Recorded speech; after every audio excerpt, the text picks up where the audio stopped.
Buen día muchachos, les habla Joel Ramírez, estudiante del noveno semestre de Ingeniería Mecánica.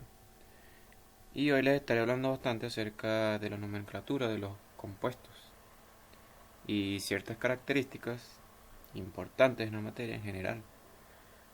Así que nada, comencemos. Bueno, cuando la química era una ciencia joven, el número de compuestos conocidos era muy pequeño. Era posible memorizar todos los nombres. Muchos de estos se derivaban de su aspecto físico, sus propiedades de origen o sus aplicaciones. Por ejemplo, la leche de magnesio, un gas hilarante, la piedra, la piedra caliza, el polvo para hornear, etcétera. Pero en la actualidad el número de compuestos conocidos sobrepasa los 66 millones. Imagínense. Pero por fortuna no es necesario memorizar sus nombres. A través de los años, los químicos han diseñado un sistema claro para nombrar las sustancias químicas. Las reglas propuestas son aceptadas mundialmente, lo que facilita la comunicación entre los químicos y proporciona una forma útil para trabajar con la abrumadora variedad y cantidad de sustancias.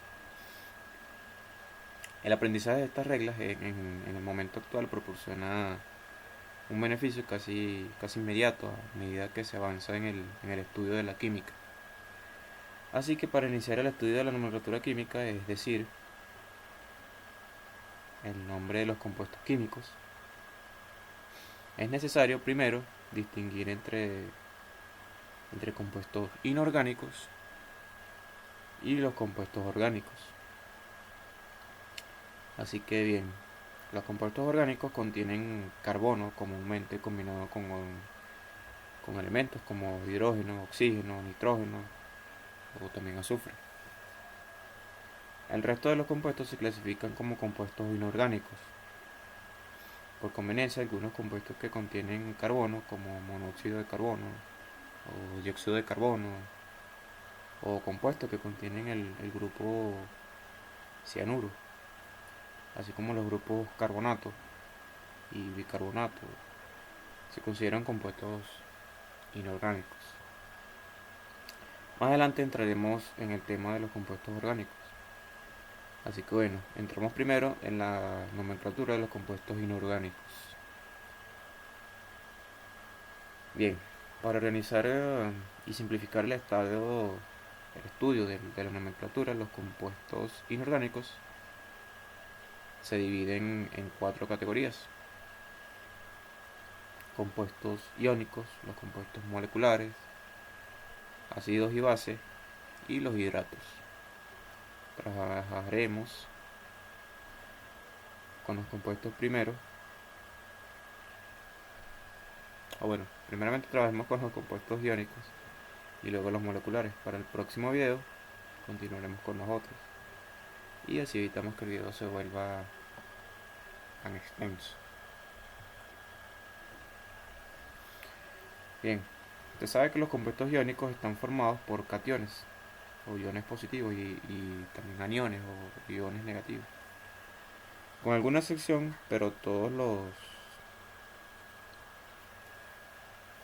cationes de interés se derivan de átomos metálicos. Los nombres de los cationes metálicos provienen del nombre de los elementos. Por ejemplo, vemos en la tabla acá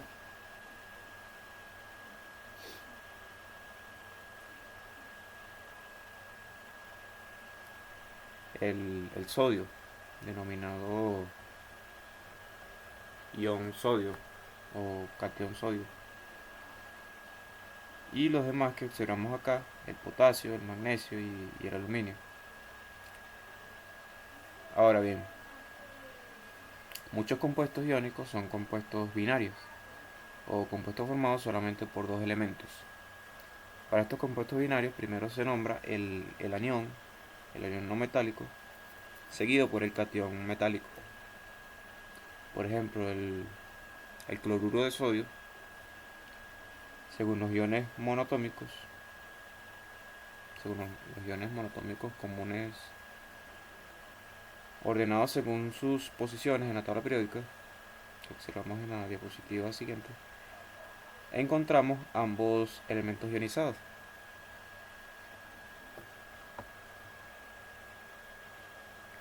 Como vemos acá.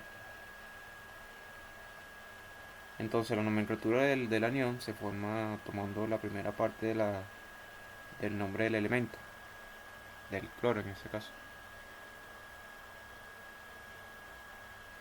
y agregando el sufijo, o sea al final, uro. De tal forma el compuesto se denominaría, como ya lo mencionamos, cloruro de sodio. También son compuestos binarios el bromuro de potasio, donde al ser compuestos binarios, como ya se dijo primero, se le otorga el sufijo uro al anión y se coloca en primer lugar la nomenclatura como tal.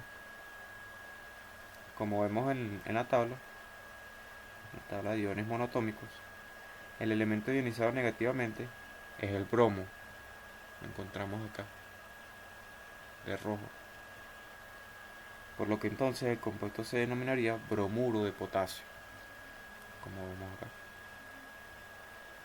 Ahora, esta tabla nos ayudará siempre en estos casos para saber dónde se encuentran ubicados los grupos de aniones, los cuales se encuentran encerrados en el cuadro naranja, donde yacen los grupos 4A, 5A, 6A y 7A. Estos los encontramos acá. De igual forma, la tabla 2.2 que vemos en pantalla se muestra la nomenclatura con el sufijo uro de algunos aniones monotómicos comunes, según su posición en la tabla periódica. Pero el sufijo uro también se utiliza para algunos grupos de aniones que contienen elementos diferentes, como el cianuro.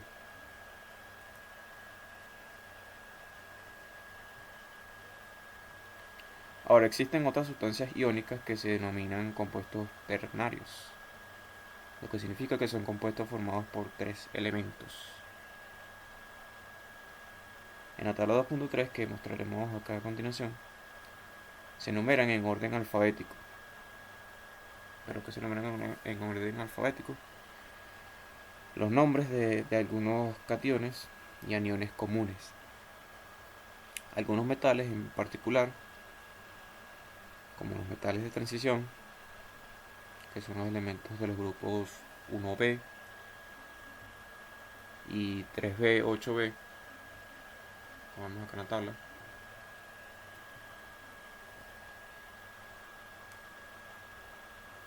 Pueden formar más de un tipo de cation. Por ejemplo, consideremos el hierro como ejemplo. El hierro puede formar dos cationes,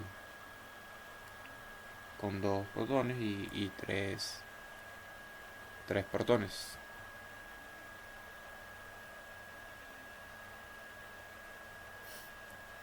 Eso lo encontramos acá.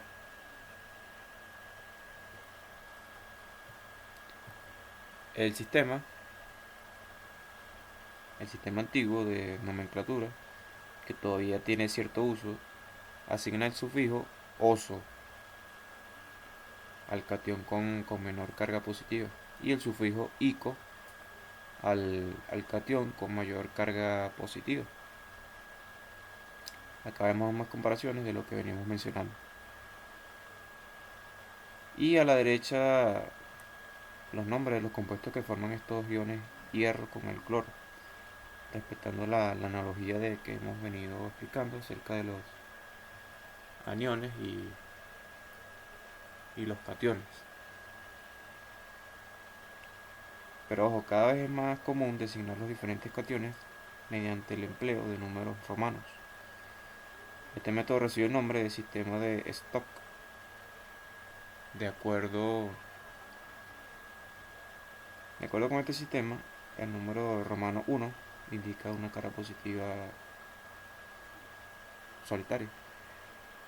El 2 indica dos cargas positivas y así sucesivamente. Por ejemplo, los átomos de manganeso pueden adoptar diferentes cargas positivas, como vemos acá en el ejemplo.